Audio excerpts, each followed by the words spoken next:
Welcome to MK Fairy Tales. اگر آپ بھی اپنے نام کی سٹوری بنوانا چاہتے ہیں تو کامنٹ میں اپنا نام لکھیں اور چینل کو سبسکرائب کرنا مت بھولیں۔ سلطنت نور نگر دنیا کی سب سے خوبصورت اور خوشحال سلطنتوں میں شمار ہوتی تھی۔ یہاں کے باغ ہمیشہ ہرے بھرے رہتے اور جھیلوں کا پانی چاندنی کی طرح چمکتا۔ محل کے سب سے اونچے اور ویران مینار میں ایک خوبصورت شہزادی رہتی تھی جس کی آنکھیں گہرے نیلے سمندر جیسی تھیں اور بال ریشم کی طرح سنہرے تھے، لیکن پورے محل میں کوئی بھی اس کا نام نہیں جانتا تھا۔ خادم اسے بے نام شہزادی کہہ کر پکارتے تھے، یہاں تک کہ اس کے اپنے والد سلطان بھی اس کا نام بھول چکے تھے۔ اس بھیانک جادو کے پیچھے ایک عظیم قربانی کی داستان تھی۔ جب شہزادی محض 7 سال کی تھی تو سلطنت پر طارق نامی ایک خوفناک جادوگر نے حملہ کیا تھا۔ اس نے سلطنت کے تمام معصوم بچوں کو اپنی جادوئی قید میں ڈالنے کی دھمکی دی تھی۔ ننھی شہزادی اپنے رایا کے بچوں کا دکھ نہ دیکھ سکی۔ وہ رات کے اندھیرے میں خود جادوگر کے سامنے گئی اور ایک معاہدہ کیا، اے جادوگر، میری سلطنت کے بچوں کو آزاد کر دو، بدلے میں تم جو چاہو مجھ سے لے لو۔ ننھی شہزادی نے بہادری سے کہا۔ جادوگر نے ایک بھیانک کہکا لگایا اور بولا، ٹھیک ہے شہزادی، مجھے تمہارا نام چاہیے، اور یاد رکھنا جیسے ہی تمہارا نام میرے پاس آئے گا دنیا کا کوئی بھی انسان تمہارا نام نہیں لے پائے گا۔ تم جب بھی کسی کے سامنے سے ہٹو گی وہ تمہارا چہرہ اور تمہارا وجود بھول جائے گا، تم اپنے ہی محل میں ایک چلتی پھرتی پرچھائی بن کر رہ جاؤ گی۔ شہزادی نے اپنے لوگوں کی خاطر یہ دردناک شرط قبول کر لی۔ جادوگر نے اس کا نام ایک چمکتے ہوئے نیلے موتی کی شکل میں اپنے پاس قید کر لیا۔ اس دن کے بعد سے شہزادی اپنے ہی گھر میں اجنبی بن گئی۔ وہ جب بھی اپنے والد بادشاہ سلطان کے پاس جاتی، بادشاہ اسے دیکھ کر مسکراتے، اس کے سر پر ہاتھ رکھتے اور کہتے، تم کون ہو میری بچی؟ تمہارا چہرہ کتنا شناسا ہے۔ لیکن جیسے ہی وہ ان کے کمرے سے باہر قدم رکھتی، بادشاہ کے ذہن سے اس کا نقش سیکنڈوں میں مٹ جاتا اور وہ اپنے وزیروں سے پوچھتے، میں ابھی کس سے بات کر رہا تھا؟ شہزادی روز اپنے بستر پر بیٹھ کر آنسو بہاتی۔ اس کے پاس ریشمی لباس تھے، ہیرے جواہرات تھے، لیکن اس کا اپنا کوئی نام نہیں تھا۔ وہ ایک ایسی پرچھائی تھی جس کا کوئی وجود تسلیم کرنے والا نہیں تھا۔ ایک صبح جب وہ بیدار ہوئی اور آئینے کے سامنے کھڑی ہوئی تو اس کے پاؤں تلے زمین نکل گئی۔ آئینے میں اس کا چہرہ بہت دھندلا دکھائی دے رہا تھا، جیسے پانی کا کوئی عکس ہو۔ گھبرا کر اس نے اپنے کمرے میں رکھی قدیم جادوئی کتاب کھولی۔ اس کتاب کے زرد صفحات پر لکھا تھا، اگر کوئی جاندار اپنا نام کھو دے اور دنیا اسے مکمل طور پر بھول جائے تو آہستہ آہستہ اس کا جسمانی وجود کائنات سے مٹنے لگتا ہے، وہ ایک ہوا بن کر بکھر جاتا ہے۔ نام کی واپسی کا آخری موقع سرخ سورج گرہن کی رات ہوتی ہے۔ اگر اس رات تک نام واپس نہ ملا تو وہ وجود ہمیشہ کے لیے غائب ہو جائے گا۔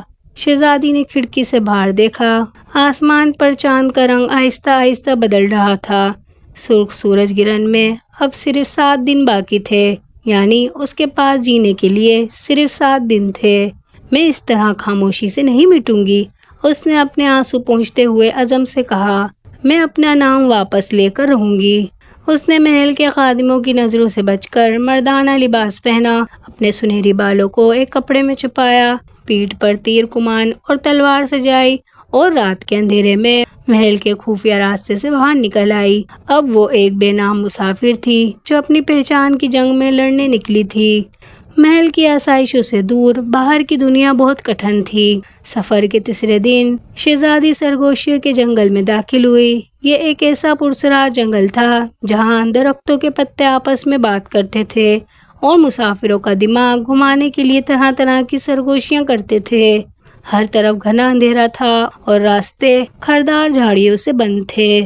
شہزادی تھک کر چور ہو چکی تھی۔ وہ ایک پتھر پر بیٹھ کر اپنی قسمت پر رو رہی تھی کہ اچانک ہوا کے دوش پر ایک انتہائی مسحور کن بانسری کی دھن تیرتی ہوئی آئی۔ اس دھن میں ایسا جادو تھا کہ جنگل کی خوفناک سرگوشیاں تھم گئیں اور ہواؤں میں ایک عجیب سا سکون پھیل گیا۔ شہزادی بے اختیار اس آواز کے پیچھے چل پڑی۔ وہ جنگل کے بیچوں بیچ واقع ایک صاف پانی کی جھیل کے کنارے پہنچی۔ وہاں ایک پتھر پر ایک نوجوان بیٹھا بانسری بجا رہا تھا۔ اس کے گرد جنگل کے پرندے اور ہرن خاموشی سے بیٹھے سن رہے تھے۔ اس نوجوان کی آنکھیں بند تھیں اور اس کا چہرہ پروقار تھا۔ وہ ہادی تھا جو بچپن سے نابینا تھا، لیکن اس کے دل کی بینائی کمال کی تھی۔ جیسے ہی شہزادی کے قدموں کی آہٹ ہوئی، پرندے اڑ گئے اور ہادی نے بانسری بجانا روک دی۔ کون ہے وہاں؟ ہادی نے اپنا چہرہ شہزادی کی طرف گھمایا۔ تمہارے قدموں کی آواز میں بہت درد ہے مسافر، اور تمہاری سانسوں سے محل کے پھولوں کی خوشبو آ رہی ہے۔ شہزادی دنگ رہ گئی۔ کیا تم مجھے محسوس کر سکتے ہو؟ میں آنکھوں سے نہیں، دل کی بینائی سے دیکھتا ہوں۔ ہادی نے نرمی سے مسکرا کر جواب دیا۔ تمہارا نام کیا ہے؟ شہزادی نے گہری سانس لی اور سر جھکا لیا۔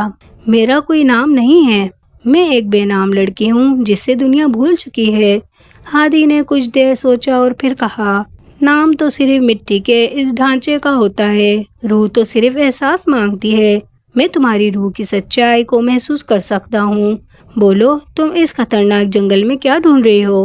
شہزادی کو زندگی میں پہلی بار ایک ایسا انسان ملا تھا جس نے اسے نظر انداز نہیں کیا تھا۔ اس نے ہادی کو اپنی پوری کہانی سنا دی، اپنا نام کھونا، مٹتا ہوا جسم اور جادوگر کا قلعہ۔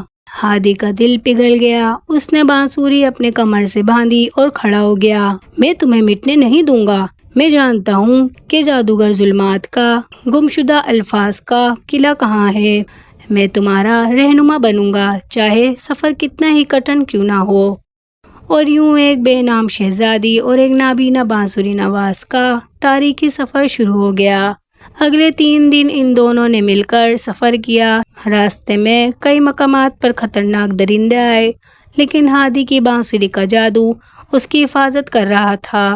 جب بھی جنگل کے زہریلے سانپ اس کی طرف بڑھتے، ہادی بانسری پر ایک خاص دھن بجاتا اور سانپ راستے سے ہٹ جاتے۔ شہزادی ادیبہ حیران تھی کہ ایک انسان بنا دیکھے کیسے اتنی مہارت سے چل سکتا ہے۔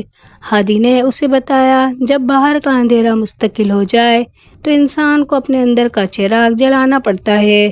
اس سفر کے دوران دونوں کے درمیان ایک گہرا اور پاکیزہ رشتہ استوار ہو گیا۔ شہزادی ادیبہ کو محسوس ہوا کہ ہادی کے ساتھ رہتے ہوئے اسے اپنے نام کی کمی محسوس نہیں ہوتی تھی، کیونکہ ہادی اسے اس کی روح سے جانتا تھا۔ چھٹے دن کی شام وہ جادوگر کے قلعے کے سامنے کھڑے تھے۔ یہ قلعہ کالے پتھروں سے بنا تھا اور اس کے گرد کھولتے ہوئے پانی کی ایک خندق تھی۔ قلعے کے اندر کا منظر انتہائی دل دلانے والا تھا۔ ہر طرف شیشے کی لاکھوں مرتبان سجے تھے، جن میں مختلف رنگوں کی روشنیاں قید تھیں۔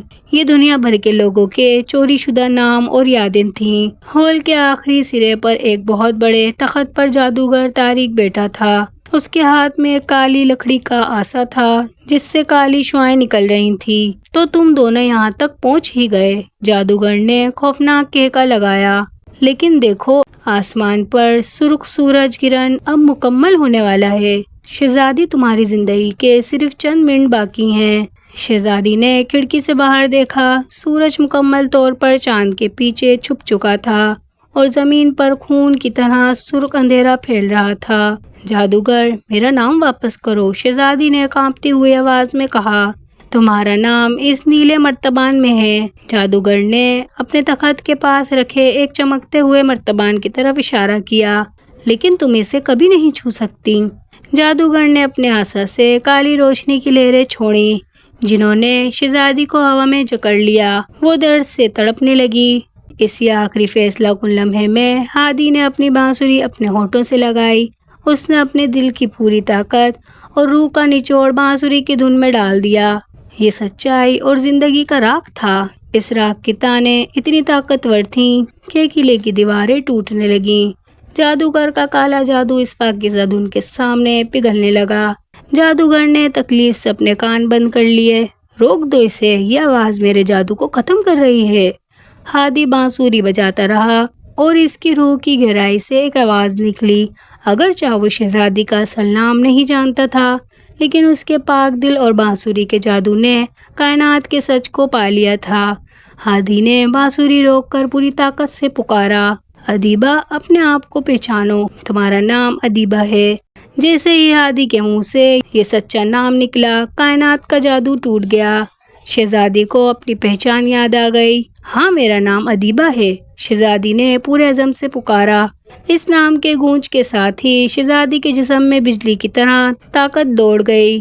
اس نے جادو کی تمام کالی زنجیریں توڑ دیں، ہوا میں لہرائی اور اپنی تلوار کا ایک زوردار وار اس نیلے مرتبان پر کیا۔ مرتبان کے ٹوٹتے ہی اس میں سے ایک تیز سنہری اور نیلا نور نکلا اور شہزادی ادیبہ کے سینے میں سما گیا۔ اس کی رگوں میں شاہی خون اور زندگی کی لہر دوڑ گئی۔ اس سچے نام کی طاقت سے جادوگر کا قلعہ آسا ٹکڑے ٹکڑے ہو گیا اور جادوگر اپنے ہی جلتے ہوئے جادو کی آگ میں راکھ کا ڈھیر بن گیا۔ سرخ سورج گرہن ختم ہو گیا اور آسمان پر خوبصورت روشن صبح کا آغاز ہوا۔ سلطنت نور نگر میں ایک معجزہ ہوا۔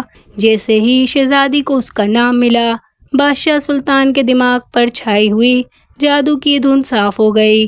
انہیں اپنی اکلوتی پیاری بیٹی کا چہرہ، اس کا نام اور اس کی بچپن کی تمام یادیں یاد آ گئیں۔ ادیبہ، میری بیٹی ادیبہ کہاں ہے؟ بادشاہ دربار میں کھڑے ہو کر روتے ہوئے چلائے۔ جب شہزادی ادیبہ اور ہادی محل میں داخل ہوئے تو بادشاہ دوڑ کر آئے اور اپنی بیٹی کو گلے لگا لیا۔ دربار کے تمام وزیر اور سپاہی خوشی سے جھوم اٹھے۔ ابا حضور، ادیبہ نے ہادی کا ہاتھ تھامتے ہوئے کہا، اگر یہ نہ ہوتا تو آج میں مٹی کی ہوا بن چکی ہوتی۔ اس نے مجھے تب پہچانا اور میرے وجود کا احترام کیا جب پوری دنیا کے لیے میں کوئی بھی نہیں تھی۔ بادشاہ سلطان نے ہادی کا شکریہ ادا کیا اور اسے سلطنت کا اعلیٰ وزیر اور شاہی نغمہ خان مقرر کیا۔ شہزادی ادیبہ نے محل کی قید کو الوداع کہہ دیا تھا اور ہادی کے ساتھ مل کر سلطنت کے غریب بچوں کے پاس جاتی، انہیں علم سکھاتی، کہانیاں سناتی اور ہادی کی بانسری کی دھنوں پر گیت گاتی۔ اب وہ کوئی بے نام پرچھائی نہیں تھی، بلکہ اس کا نام شہزادی ادیبہ پوری سلطنت کے لیے علم، قربانی، سچی محبت اور ایک خوبصورت سویرے کا نشان بن چکا تھا، جس کی داستان تاریخ کے پنوں پر ہمیشہ کے لیے امر ہو گئی۔